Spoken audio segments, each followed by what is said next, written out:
More sad news today that I have to share with you about someone who was called a friend by millions of people around the world.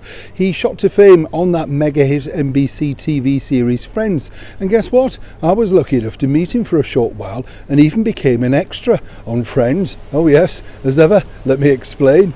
Hi, good morning, Neil Sean here. As ever, nice to have your company on a wet and windy London day once again. The reason why I'm at this location is the trees hang over, so it gives you a little bit of protection when you're out and about filming. Although it's quite, it's quite warm, I have to say. It's just bad weather. Terrible, isn't it? Well, this is terrible news as well. Matthew Perry, sadly, as we now all know, we lost him at age of 54. I mean, what an age, But he was a very troubled man, let me tell you. A lot of people were contacting me yesterday saying, did you know him? Did you meet him? Well, I did. I met all the cast of Friends, in fact, from Jennifer Aniston, Matt LeBlanc, all of those people. They were really a very tight bunch of people.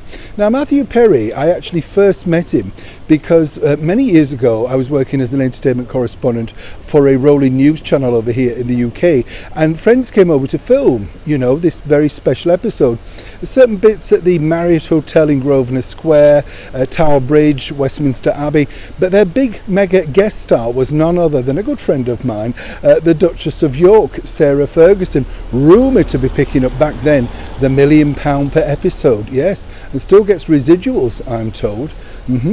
But what's interesting here is, you see, at that point they were looking to get as much publicity as possible for that trip. So there's a scene, I won't spoil it if you haven't seen the show, where there's a wedding, and they wanted all of the extras, the entertainment reporters, to be guests at the wedding. So I was lucky enough to be invited along.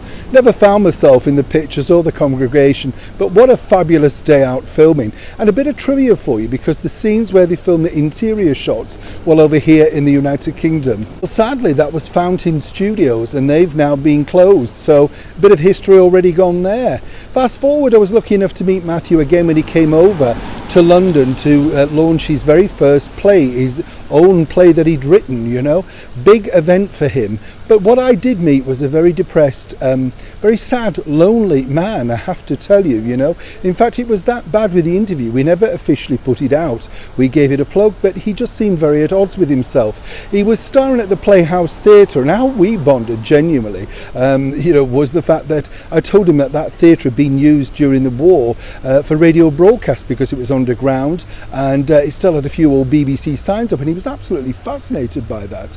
Now, I don't mean this in a big-headed way, but what he actually said to me was he enjoyed talking to me because he said I gave off good energy. And I thought, what does that mean? Am I plugged into a light bulb or something? Very Americanism, isn't it? But he was a nice man. To me, he did, pardon the pun, want to remain friends. I could see that he needed someone. But I think, it's very difficult with those type of people, and I mean that in the nicest way. He's a little bit like, I would assume, Judy Garland would have been. They latch into new people, and then, they suddenly become the saviour, and if you can't save them, then they go on to the next person, the sort of thing. Matthew did do incredibly well over here with his play in London, and then it went off Broadway over in New York, so he did enjoy that success. But I wasn't surprised when he said these particular lines to me. I was sort of saying to him about climbing some stairs, and I said, oh goodness, when you get older, stairs are an enemy, aren't they?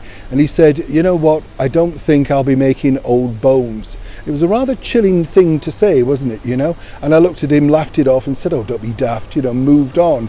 But I've never forgotten it, because there was a man, for want of a better word, at the peak of his powers. There he was, London's West End, naming lights, doing incredibly well.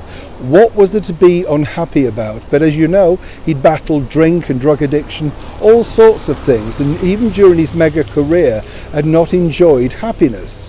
And it was strange, because I remember bumping into Elizabeth Hurley and asking her exactly, because she'd co-starred with him in a movie, and she reiterated the same points, that he was a lovely man, but nobody really could save him other than himself. Sadly, even that wasn't to be.